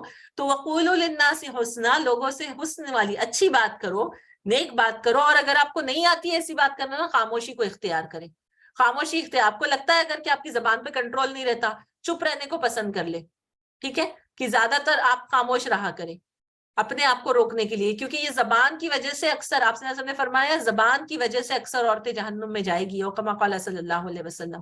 یہ بڑی اہم چیز ہے ہمارے لیے کہ ہم اپنی زبان کو روکیں، اپنی زبان کو لغویات سے، بیجا باتوں سے، چغلی غیبت تو دور کی بات، اپنے گھر کے اندر ہی لوگوں سے ہم کتنا ٹیڑھی بات کرتے ہیں. بچوں کو بات کرتے ہیں جھڑک کے بات کریں گے، یا پھر ان کو ذلیل کریں گے اٹھے چھٹے. اوکے، یہ چیزیں غلط ہے، یہ طریقہ غلط ہے، کیونکہ وہ بھی امت مسلمہ کے فرد ہے. ہم نے اس کو یاد رکھنا ہے کہ وہ امت مسلمہ کے فرد ہے، وہ بھی انسان ہے، وہ مسلمان ہے. آپ سے نے فرمایا وہ شخص مسلمان نہیں ہو سکتا، وہ شخص مومن نہیں ہو سکتا جس کی زبان اور اس کے ہاتھ سے دوسرا مومن بچا نہ رہے، اور کما قال صلی اللہ علیہ وسلم. تو مومن کی زبان اور ہاتھ دونوں سے دوسرے لوگ بچے رہتے ہیں. اپنے آپ کو اس بات کی یاد دہانی کروائیں کہ میری بات کی وجہ سے اگر لوگوں کو گھر میں زیادہ برا لگتا ہے، اور ہم کو ریئلائز ہو جاتا کہ بھلے ہی کوئی بولے نہ ہم کو، لیکن ہم کو سمجھ میں آ جاتا کہ ہماری باتوں کی وجہ سے یہ لوگ پریشان ہوتے ہیں، تو لوگوں سے اچھی بات کریں، یہ اللہ کا حکم ہے. ٹھیک ہے، یہ اللہ وقولوا للناس حسنا. اس کے ساتھ ساتھ عبادتوں میں کیا، یہ تو حقوق العباد ہوئے. وَأَقِيمُوا الصَّلَاةَ وَأَقِيمُوا الصَّلَاةَ وَآتُوا الزَّكَاةَ، اور نماز قائم کرو اور زکوٰۃ دو. آیت نمبر 83 چل رہی ہے. ثُمَّ تَوَلَّيْتُمْ إِلَّا قَلِيلًا مِّنكُمْ وَأَنْتُمْ مُعْرِضُونَ، پھر تم میں سے اکثر جو تھے پلٹ گئے یہ مضبوط عہد کو کیا کیا انہوں نے؟ اکثر نے منہ پھیر لیا اور اب تک پھرے ہوئے ہیں۔ پھر ذرا یاد کرو، ہم نے تم سے مضبوط عہد لیا تھا کہ آپس میں ایک دوسرے کا خون نہ بہانا اور نہ ایک دوسرے کو گھر سے بے گھر کرنا، تم نے اس کا اقرار کیا تھا، تم خود اس پر گواہ ہو، مگر آج وہی تم ہو کہ اپنے بھائی بندوں کو قتل کرتے ہو۔ یہود کیا کرتے تھے کہ مدینہ کے اندر اوس اور خزرج جو قبیلے تھے، تو ان کے اندر یہ عربی قبیلے تھے، اور یہ اہل کتاب ہونے کی وجہ سے یہود، بنو نذیر اور بنو قینقاع، یہ ان کے قبیلے تھے، ان کی آپس کی ساٹھ گاٹھ تھی، ٹھیک ہے۔ اور یہ کرتے یہ تھے کہ ان لوگوں کو جھگڑا کرواتے، یعنی عربوں کو جو تھے وہاں کے جو لوکل عرب سے وہ جو قبیلے، ان لوگوں کو جھگڑا کرواتے، اور آج بھی ان کا یہ طریقہ ویسے رائج ہے کہ لوگوں کو جھگڑا کروانا، پھر ان کو پیچھے سے سپورٹ دینا، ان کو کیا کہتے ہیں اس کو، ہتھیار فراہم کرنا، یہ تمام چیزیں کرتے تھے، اور بعد میں پھر بولتے خود ہی بیچ میں پھر حکم بن کے آ جاتے، اچھا نہیں چلیے لڑائی ختم کریے، اور اب جو بھی ہوا اس کو، اب جو قیدی آئے ہیں ان کو پیسے لے کر چھڑوا لو۔ یعنی انہوں نے ایک ایسا بزنس جیسا اپنا بنا کر رکھا ہوا تھا کہ ان سے جھگڑے کروائیں گے، ان سے جنگیں کروائیں گے، اور اس کے بعد میں پھر جو قیدی ہو جاتے تو ان سے، اب یہ جو قیدی ہوتے تھے اس کے اندر یہود بھی ہوا کرتے تھے، ٹھیک ہے، جب مطلب جھگڑے اگر ہوئے تو جو ان کی آرمی ہے اس کے اندر وہ بھی ہوا کرتے ہوں گے بے شک۔ تو اللہ تعالیٰ فرما رہے ہیں کہ ہم نے تو تم کو اس سے منع کیا تھا کہ تم نے فساد نہیں پھیلانا ہے، تم نے اپنے لوگوں کا ساتھ دینا ہے، اپنے لوگوں کو اچھے سے رکھنا ہے۔ تم تو وہ ہو کہ تم ان کو قتل بھی کرتے ہو، اپنی برادری کے کچھ لوگوں کو بے خانمہ کر دیتے ہو، ظلم و زیادتی کے ساتھ ان کے خلاف جتھے بندیاں کرتے ہو، اور جب وہ لڑائی میں پکڑے ہوئے تمہارے پاس آتے ہیں تو ان کی رہائی کے لیے فدیے کا لین دین کرتے ہو، حالانکہ انہیں ان کے گھروں سے نکالنا ہی سرے سے تم پر حرام تھا۔ تو کیا تم کتاب کے ایک حصے پر ایمان لاتے ہو اور دوسرے حصے کے ساتھ کفر کرتے ہو؟ یہ چیز بہت اہم ہے۔ ہم کتاب کے، قرآن کے، وہ چیز جو میری لائف سٹائل کو میچ ہوں گی بس میں اس کو فالو کروں گی، باقی کی چیزیں میرے لیے نہیں، ایسا نہیں ہو سکتا۔ قرآن پورا کا پورا ہماری زندگیوں کے لیے کہیں نہ کہیں اس کے اوپر عمل ہماری زندگی میں جہاں جتنا ہونا ہے وہ تو کرنا ہی ہے۔ ہاں آپ کہیں گے اب کوئی حکومت کے معاملات ہے وہ میں اپنی زندگی میں نہیں لا سکتی، بے شک وہ چیزیں بے شک میری زندگی میں نہیں آئیں گی، لیکن جہاں میری عمل والی باتیں ہیں وہ تو بہت ساری چیزیں ایسی ہیں نا کہ جس کے اندر ہم نے الف سے یا پورا کا پورا اس کے اوپر عمل کرنا ہے، A to Z۔ اوکے، تو اللہ تعالیٰ فرما رہے ہیں کہ ایسا نہیں، یہ صحیح طریقہ نہیں ہے کہ آدھے اس کتاب کے آدھے حصے پر ایمان لاؤ اور آدھے سے تم انکار کرو۔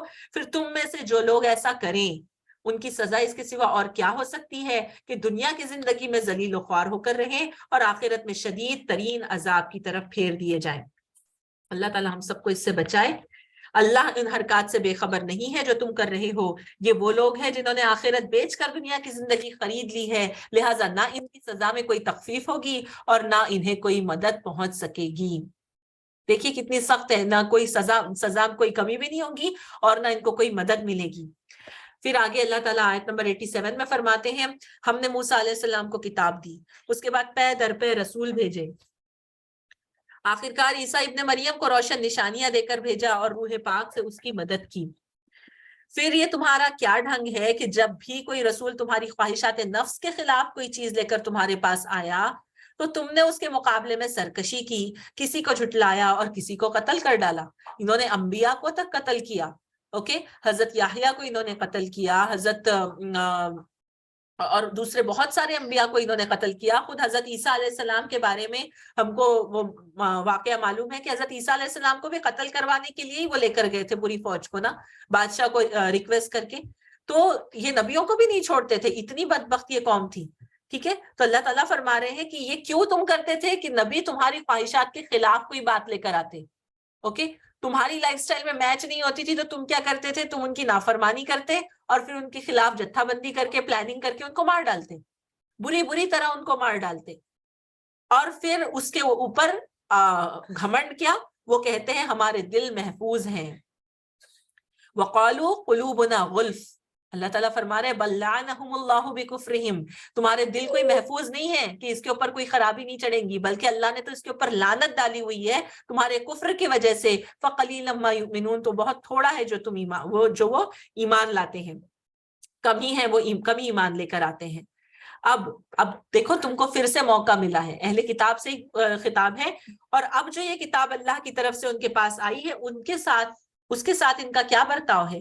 باوجود یہ کہ وہ اس کتاب کی تصدیق کرتی ہے جو ان کے پاس پہلے سے موجود تھی، باوجود یہ کہ اس کی آمد سے پہلے وہ خود کفار کے مقابلے میں فتح اور نصرت کی دعائیں مانگا کرتے تھے. جیسا میں نے کہا ان کی کتاب میں موجود تھا کہ ایک نبی آئے گا اور جو کوئی بھی اس نبی کا ساتھ دے گا تو وہ فلاح پائے گا، وہ کامیاب ہوگا.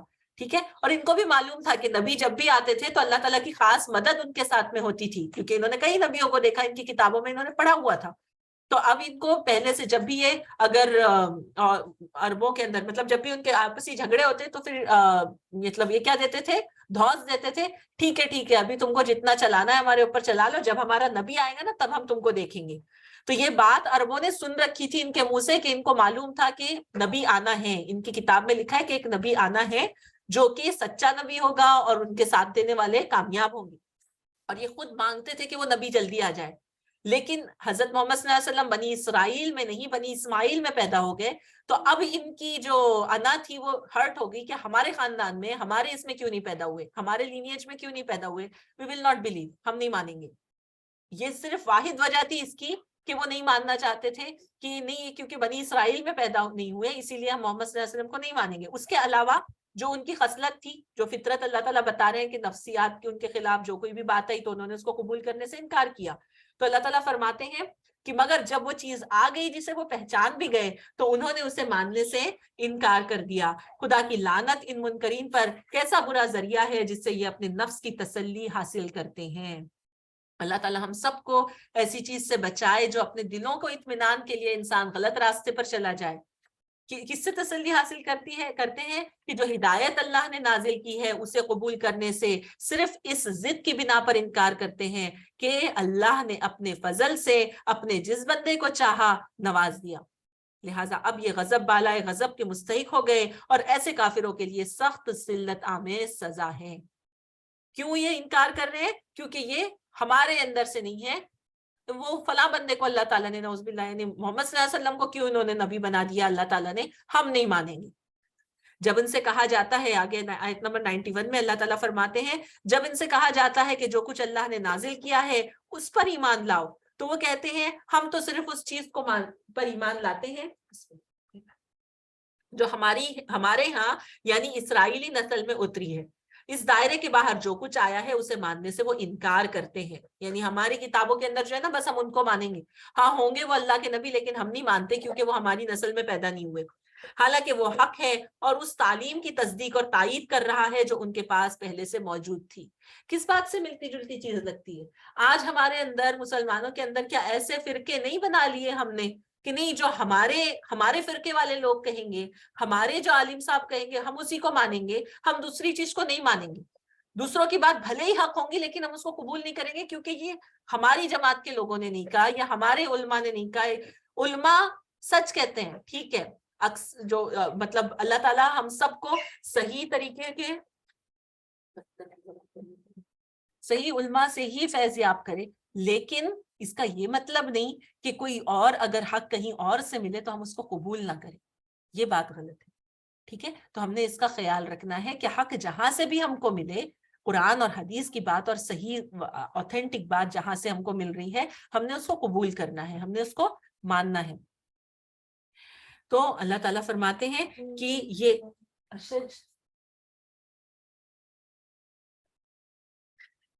اسے ماننے سے وہ انکار کرتے ہیں حالانکہ وہ حق ہے، اس تعلیم کی تصدیق اور تائید کر رہا ہے جو ان کے ہاں پہلے سے موجود تھی. اچھا ان سے کہو اگر تم اس تعلیم ہی پر ایمان رکھنے والے ہو جو تمہارے یہاں آئی تھی، چلیے ٹھیک ہے اسی کو مان لیا کہ جو تم اپنی کتاب کے اوپر ہی یقین رکھتے ہو، اگر جو تم پر نازل کی گئی تھی، تو اس سے پہلے اللہ کے ان پیغمبروں کو تم کیوں قتل کرتے رہے؟ جب تم اتنے کتاب کے گرویدہ تھے کہ ہم تو اپنی تورات اور زبور کو ہی مانیں گے، تورات اور انجیل کو ہی مانیں گے، بائبل کو ہی مانیں گے، تو تم نے نبیوں کا قتل کیوں کیا؟ تم کم از کم انہی باتوں کو کیوں نہیں مانتے رہے جو اللہ نے اس میں نازل کی تھی؟ اس میں تحریف کیوں کر دی؟ تمہارے پاس موسیٰ علیہ السلام کیسی کیسی روشن نشانیوں کے ساتھ آیا، پھر بھی تم ایسے ظالم تھے کہ اس کے پیٹ موڑتے ہی بچڑے کو معبود بنا بیٹھے. پھر ذرا اس میثاق کو یاد کرو جو طور کو تمہارے اوپر اٹھا کر ہم نے تم سے لیا تھا. ہم نے تاکید کی تھی کہ جو ہدایت ہم دے رہے ہیں ان کی سختی کے ساتھ پابندی کرو اور کان لگا کر سنو.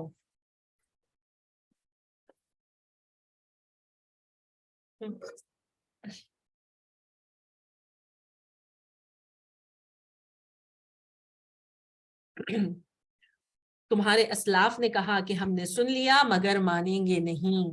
دیکھیے یہ کتنی ہٹ دھرمی ہے. کیا کہا انہوں نے؟ قالوا سمعنا وعصینا، ہم نے سن لیا اور ہم نے انکار کر دیا. ہم نے سختی کے ساتھ، ہم نے بالکل دل جمعی کے ساتھ سب چیز ہم کو سمجھ میں آ گئی، لیکن ہم اس بات کو نہیں ماننے والے. وَأُشْرِبُوا فِي قُلُوبِهِمُ الْعِجْلَ بِكُفْرِهِمْ، اور ان کے دلوں کے اندر اللہ نے ان کے کفر کے عوض کیا ہوا تھا؟ بچڑا پلا دیا گیا تھا. وہ جو غیر اللہ کی محبت آ گئی تھی نا، تو وہ نکل نہیں رہی تھی، ان کے دلوں میں پلا دیا گیا، انہیں رچ بس گیا.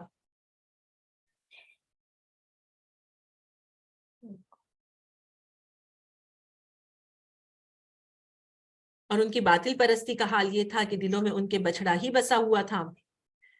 اگر تم مومن ہو تو یہ عجیب ایمان ہے جو ایسی بری حرکات کا تمہیں حکم دیتا ہے. ایمان اس طرح اللہ کی نافرمانیوں کا حکم نہیں دیتا. ان سے کہو اگر واقعی اللہ کے نزدیک آخرت کا گھر تمام انسانوں کو چھوڑ کر صرف تمہارے لیے مخصوص ہے، تب تو تمہیں چاہیے کہ موت کی تمنا کرو اگر تم اپنے اس خیال میں سچے ہو.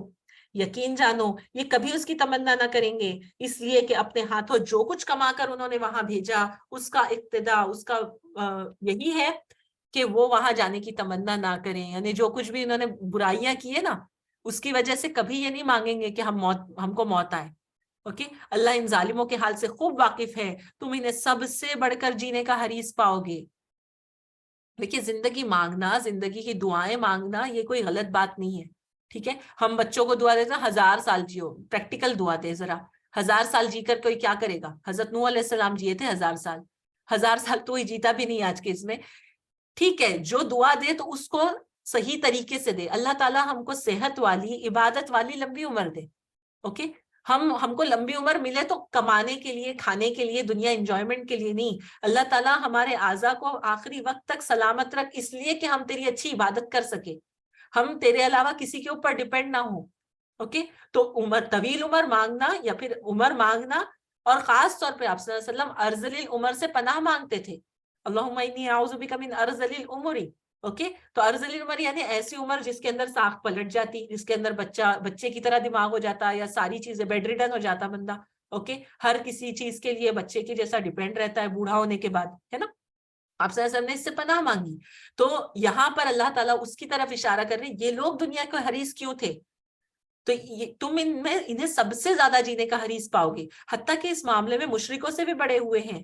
ان میں سے ایک ایک شخص یہ چاہتا ہے کہ کسی طرح 1000 برس جیے، حالانکہ لمبی عمر بہرحال اس عذاب سے تو دور نہیں پھینک سکتی. جیسے کچھ اعمال یہ کر رہے ہیں اللہ ان کو دیکھ رہا ہے. کتنی بھی لمبی عمر مل جائے، مرنا الٹیمیٹلی ایک دن ہے. اور جتنی لمبی عمر ملی بندے کو، اور اگر اس کے اندر اس نے کوئی نیکیاں نہیں کیا تھا، اس میں وہی دنیا بھرتا رہا اپنی زندگی کے اندر، وہی اس کے اندر ملوث رہا، تو سوچے پھر عذاب بھی اتنا ہی. وہ عذاب مطلب اس کا جو بھی بھرپائی رہے گی، obviously اس کا ریکارڈ زیادہ رہے گا، ہے نا.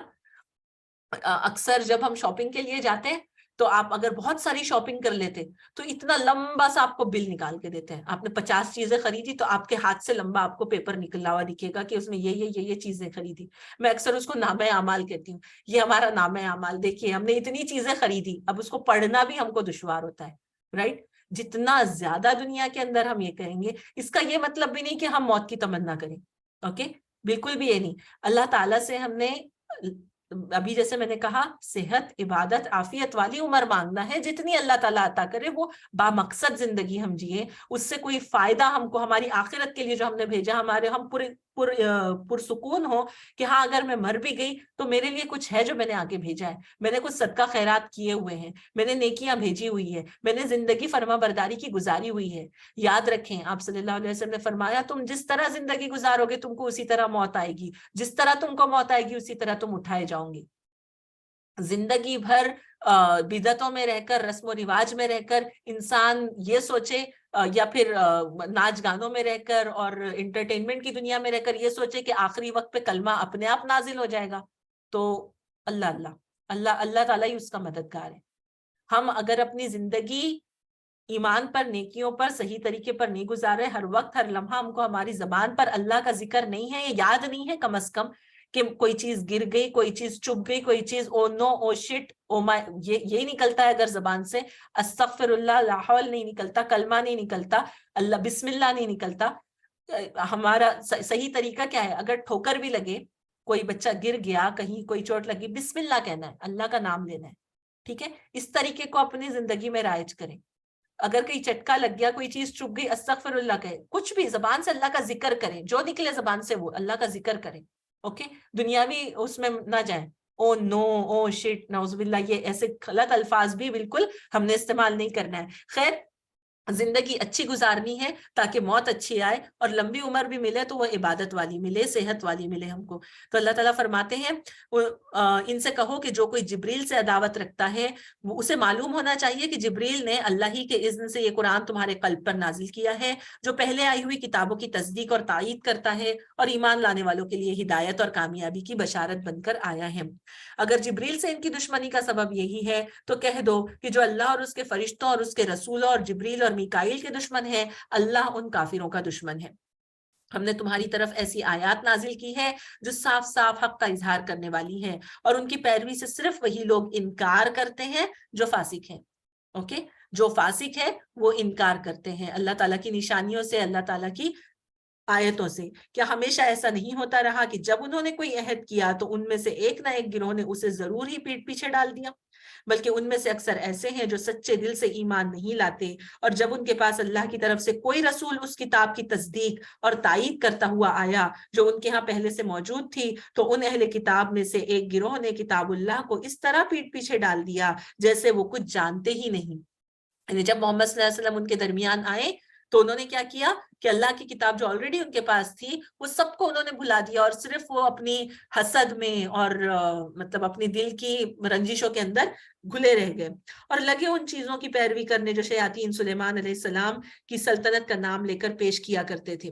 یعنی یہاں پر شیاطین سے مراد کیا ہے؟ جو جن, شیطان جن اور شیطان انسان دونوں بھی, اوکے, دونوں بھی یہاں پر ہو سکتے. اس کا مطلب کیونکہ حضرت سلیمان علیہ السلام کی آرمی میں کیا تھے؟ جنات بھی موجود تھے, ہے نا, ان کو بھی حضرت سلیمان علیہ السلام نے جو ان سے کام لیا کرتے تھے, تو ان لوگوں نے کیا کیا تھا, جو برے انسان بھی تھے ان کے اندر اور جن بھی تھے, حضرت سلیمان علیہ السلام نے کے انتقال کے بعد انہوں نے کیا کیا کہ ایک کتاب جو جادوؤں سے اور ان سب چیزوں سے بھری ہوئی تھی, انہوں نے حضرت سلیمان علیہ السلام کی چیئر کے نیچے رکھی, یا پھر ایسا بتایا لوگوں کو کہ وی فاؤنڈ اٹ, ہم نے اس کو حضرت سلیمان علیہ السلام کی چیئر کے پاس سے پایا ہے, اور اسی کی وجہ سے وہ اصل میں اتنا سب کنٹرول کر پاتے تھے. جنوں کو انہوں نے قابو کیا ہوا تھا, اور سارے پرندوں سے بات کرتے, اور یہ سب چیزیں جو تھی نا ان کی, تو یہ جادو کے ویوس تھی, صرف جادو تھا حضرت سلیمان کا, نعوذ باللہ, اور کوئی بات نہیں تھی, وہ کوئی نبی نہیں تھے. تو خیر, نبی ہونا نہیں ہونا تو بات کی بات, لیکن جادو کے اوپر انہوں نے اتنا زور دیا,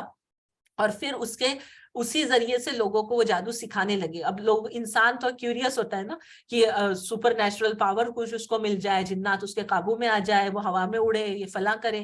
یہی چیزیں تو انسان کو بچوں کے لیے جو یہ سپر ہیروز کا نام دے کر آج جو کی ہوئی ہے, ٹھیک ہے, وہ جو ایک خصلت ہے اس کو تو اسی کو فروغ دینے والی ایک طرح کی چیز ہے جسے ہم نے دور رکھنا چاہیے. ہم نے بتانا چاہیے کہ انسانی چیز نہیں ہے یہ.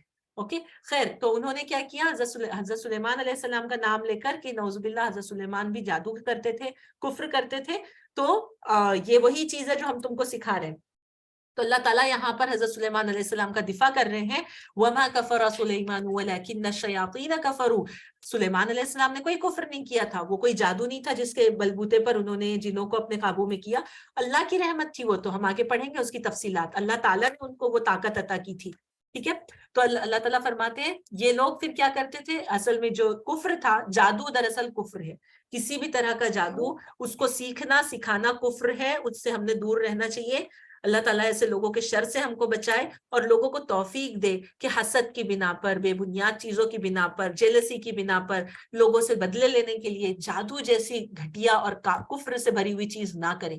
اللہ تعالیٰ بچائے ایسی سوچ سے. کیوں لوگوں کو تکلیف میں ڈالنا چاہتے, کیوں لوگوں کو کسی کو بیمار کر ڈالیں گے. یاد رکھیں, ابھی یہ جو کلمات ہے نا, یہ جو آیت ہے, آیت نمبر 102, بہت امپورٹنٹ ہے اس معاملے میں, اس تصور اور اس یقین کے معاملے میں. جادو اللہ کے حکم کے بغیر کام نہیں کرتا. نظر بد برحق ہے لیکن اللہ کے حکم کے بغیر کام نہیں کرتی, ٹھیک ہے. اللہ تعالیٰ اسی کا یہاں پہ بتا رہے ہیں. ہاروت اور ماروت کا ذکر یہاں پہ کیا جا رہا, اور جو وہ پیچھے پڑے اس چیز کے جو بابل میں جو بابل میں 2 فرشتوں ہاروت اور ماروت پر نازل کی گئی تھی. حالانکہ وہ فرشتے جب بھی کسی کو اس کی تعلیم دیتے تو پہلے صاف طور پر ڈرا دیتے, دیکھ ہم محض آزمائش ہے, تو کفر میں مبتلا نہ ہو, تو کفر میں مبتلا نہ ہو. پھر بھی یہ لوگ ان سے کیا سیکھتے, پھر بھی یہ لوگ ان سے سیکھتے جس سے شوہر اور بیوی میں جدائی ڈال دیں. یعنی یہ آج کی بات نہیں ہے, یہ بڑی پرانی بات ہے کہ لوگ شوہر بیوی اور شوہر کو جھگڑا کروانا ہے. یعنی دوسروں کی زندگیوں کو خراب کرنے میں انسان کو اتنا مزہ آتا کہ وہ بھول جاتا کہ اس سے اس کو کیا حاصل ہو رہا ہے سوائے یہ کہ وہ آخرت کا نقصان اٹھا رہا.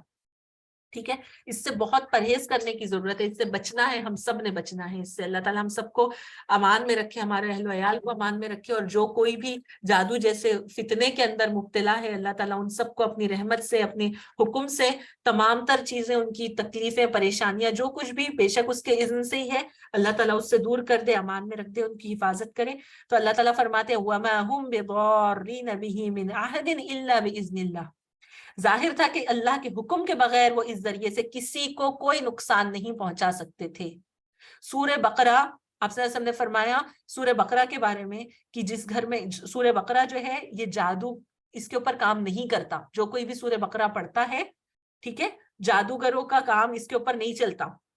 ٹھیک ہے, یہ ایسی بھی صورت ہے, اتنی پاورفل یہ صورت ہے. اوکے, اور ویسے بھی آپ حفاظت کی دعائیں پڑھیں, قرآن کا ذکر, اللہ کا ذکر اپنے اندر رکھے, اپنی زبان پر رکھے, اپنے آپ کو پاک صاف رکھے. اوکے, یہ تمام چیزیں ان شرور سے ہم کو بچا کر رکھے گی. اور خاص طور پہ نماز اور قرآن جو ہے نا, اللہ کا ذکر, یہ چیزیں جو ہے یہ ہمارے آس پاس میں ایک ایسا پروٹیکشن پیدا کر دیتی کہ جس کی وجہ سے وہ غلط چیزیں, غلط نقصان ہم کو نہیں پہنچ سکتے, غلط شرور ہم کو نہیں پہنچ سکتے. یہ اللہ نے آلریڈی رکھا ہوا ہے ہماری حفاظت کے لیے. ٹھیک ہے, تو صبح شام کی دعاؤں کا اہتمام کرے, آیت الکرسی کا, قل کا, ان کا, اور بچوں کے اوپر یہ پڑھ کے دم کیا کریں. جب تک بچے پڑھنا نہیں جانتے, پڑھنا جانتے ہیں تو ان کو یاد دلایا کریں کہ پڑھو صبح شام کی دعائیں, سورج نکلنے سے پہلے اور ساتھ میں غروب ہونے سے پہلے یاد سے پڑھنا ہے. It's like a medicine for daily dose, بہت امپورٹنٹ ہے. تو اللہ کے حکم کے بغیر کوئی چیز نقصان نہیں پہنچا سکتی. پھر وہ کہتے ہیں مگر اس کے باوجود وہ ایسی چیزیں سیکھتے تھے جو ان کے لیے فائدہ مند نہیں تھی بلکہ نقصان دہ تھی, اور انہیں خوب معلوم تھا.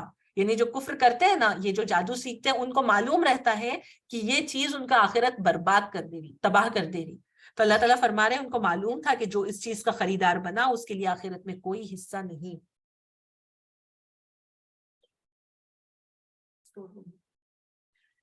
کتنی بری متاع تھی جس کے بدلے انہوں نے اپنی جانوں کو بیچ ڈالا. کاش انہیں معلوم